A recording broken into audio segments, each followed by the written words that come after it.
In the previous classes, I started the animal biotechnology. Okay, so that is a very short chapter according to your syllabus, and I think in this class I will go to complete this chapter. So basically, in this class, I am going to discuss about transgenesis and cloning. Okay. What is transgenesis? Transgenesis is the process of introduction a gene that is refers to as transgene from one organism into the another organism. Okay, so this insertion process is known as transgenesis. And after that, when the organism contains this foreign gene, the gene will be expressed to produce the proteins, which is the functional unit of the life. Now, what are the benefits and risks of the transgenic animal preparation? The risks are the insertion of foreign gene may upset the expression of genome. Okay, so somehow this foreign gene can negatively regulate the total genome expression, and that is detrimental for the animal. And sometimes the normal reproduction may be hampered. But there are some benefits also. The desired characteristics can be introduced from one animal to another. Okay, so if we want to generate a cow which is producing large amount of milk, we can easily do it with the help of transgenic animals. Okay, and also we can produce some uh, animals those are medicinally benefitable. Okay, and some desired characteristics of offspring could be established in one generation. Okay, so suppose a infant is suffering from a disease like skin disease or something, we can clone a gene that is controlling the skin disease. This gene can be expressed inside the child, and that is very much beneficial for the treatment. Okay, so these are the benefits. Now, how the transgenics are created? There are several techniques, and these techniques are used for these are all biotechnological techniques, and these are used to create a transgenic animals. First one is the micro injection. Micro injection means the using a needle.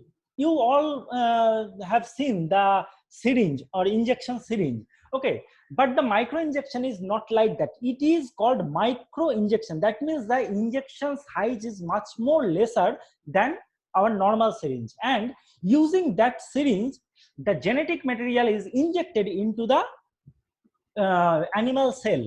Now these genetic material can be inserted directly into the nucleus by this micro injection process.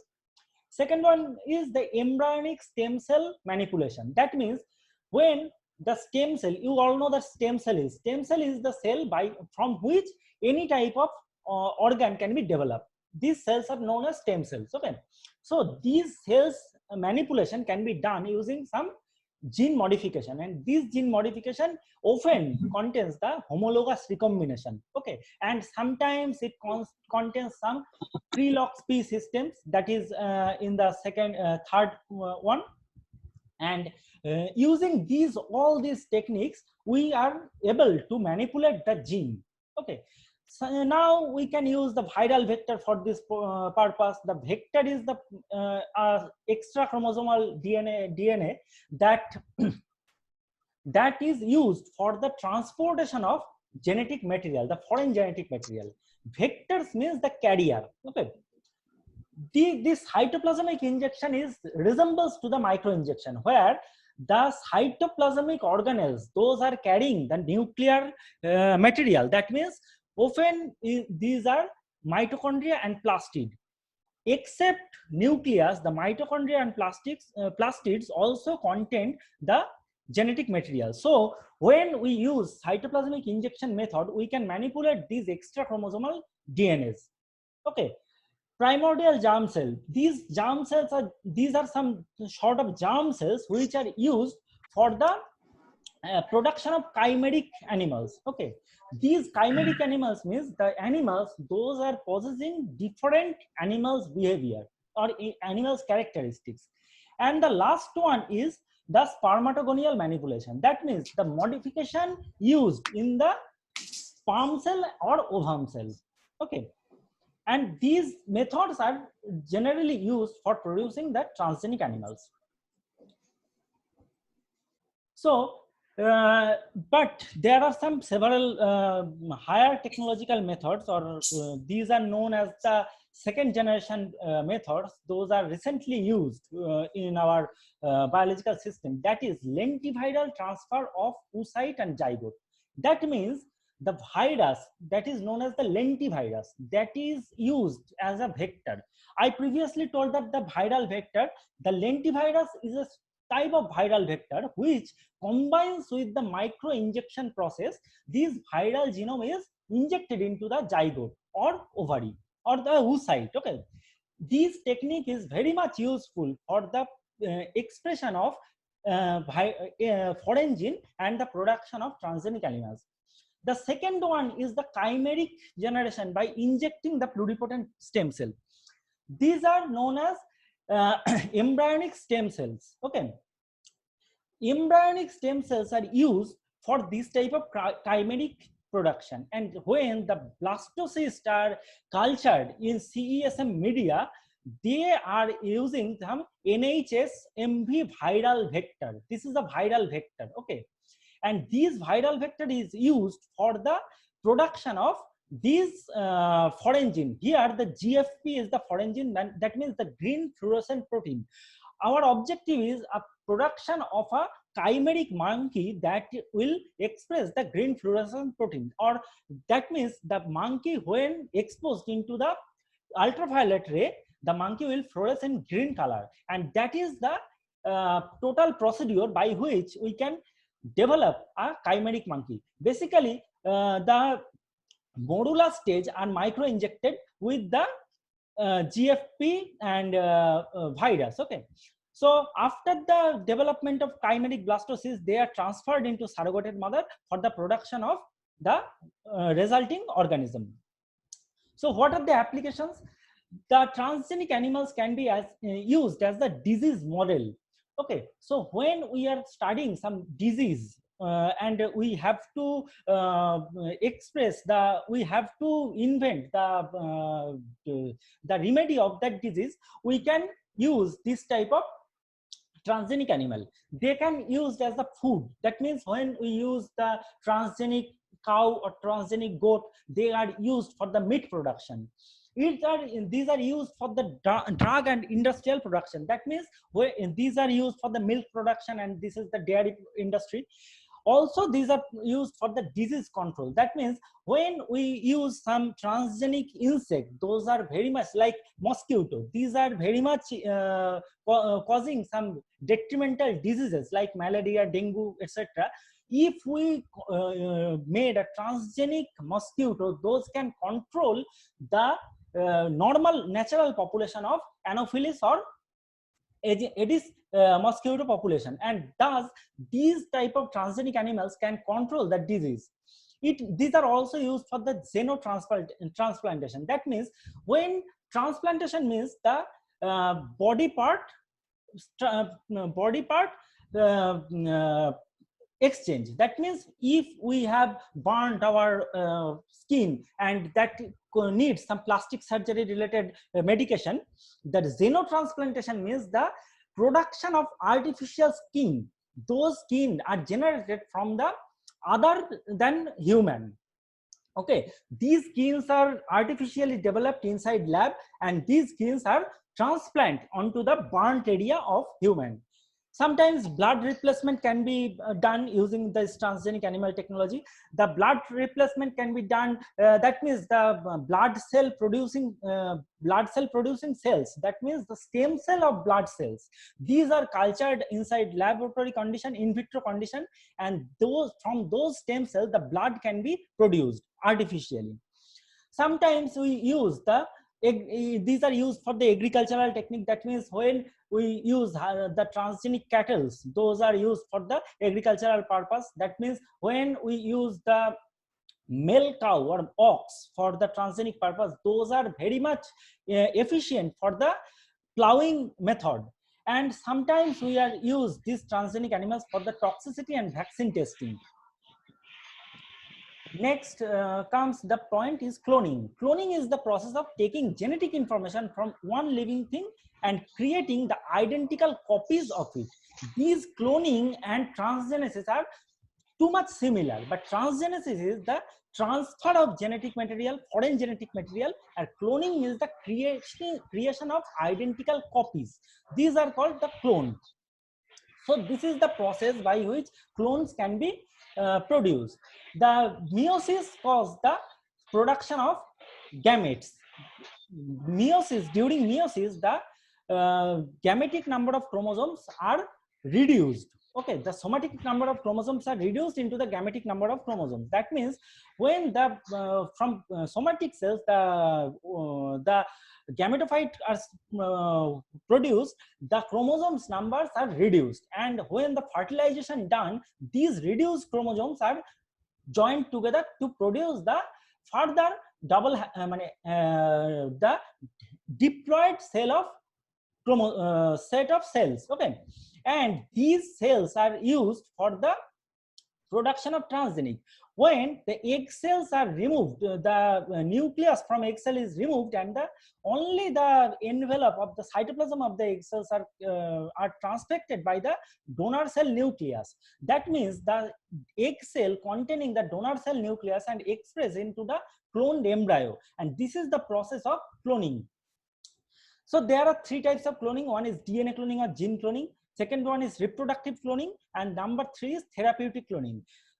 You all know the name of the Dolly, the first cloned animal, which was created by the reproductive cloning. So what is the gene cloning? Gene cloning method is first developed in 1970. Here, the fragment of DNA is cloned inside a vector, and these DNA are used for the replication of the foreign DNA that is marked with the red color. And these DNA, when replicated inside the artificial media, we can get that more number of copies, and that is known as the gene cloning. Now, what is reproductive cloning? Reproductive cloning is the process of cloning in which the reproductive gametes, that means the egg or sperm, are used for this type of cloning. In case of egg, when I have already discussed this slide, that means when eggs nuclei, pronuclei is removed and the donor cell nucleus is injected into the egg cell, and during this injection the egg cell will produce the characteristics of this donor cell, and the clones of the donor cells will produce. And by this process the Dolly the sheep was created. First one, the steps are the udder cell, that means the cells of mammary glands are taken from the donor sheep, and the cells are then cultured to switch off their genes and become dormant. In the second step, the unfertilized egg cell were taken from another sheep, and the nucleus was removed, leaving an empty egg. And the empty egg is now transfected with this donor cell nucleus with the pulse of electricity, and this is known as the electrofection. Okay, and in the next step, after 6 days, the resulting embryo will implanted into the another sheep that is known as surrogated mother, and from the surrogated mothers, the identical Dolly, which is identical to the cell donor, can be developed. Okay, so this is the total procedure. This is the nucleus of the donor cell and the egg cell from which the nucleus is removed and created the empty egg cell.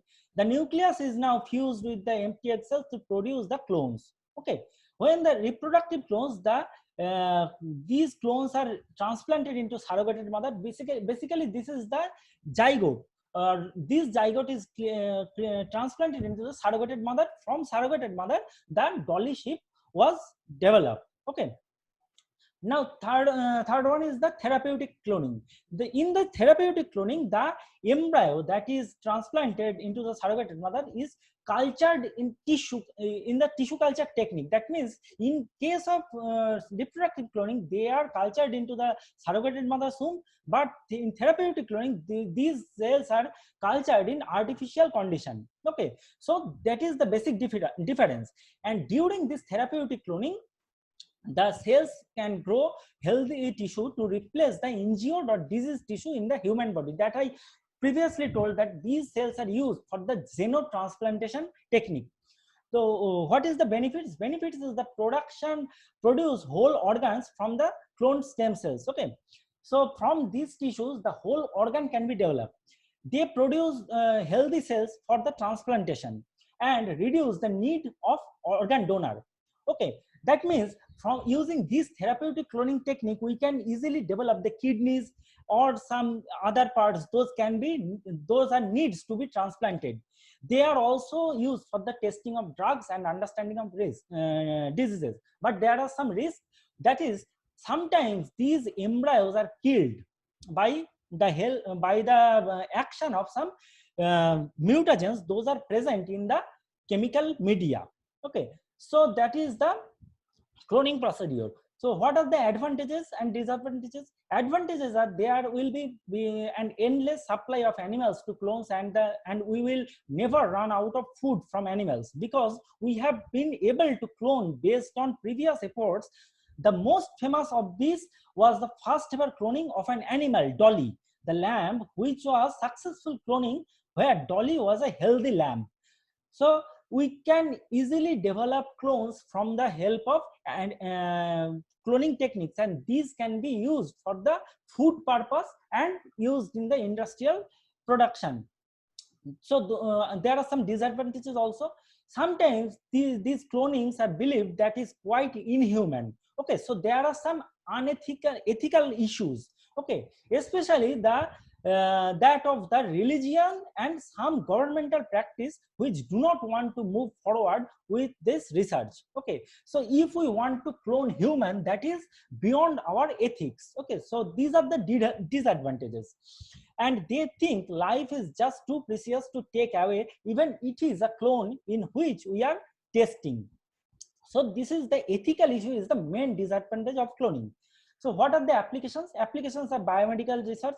These are used for the drug production, animal models, breeding androgenic body tissue, and xenotransplantation. And sometimes these are used for the livestock breeding and agriculture. That means the breeding purpose, we can use the cloned animals or cloned cow or cloned cattle, and they are known as the transgenic cattle. And these transgenic cattle change the agricultural structure by the means of producing huge amount of meat and huge amount of milk.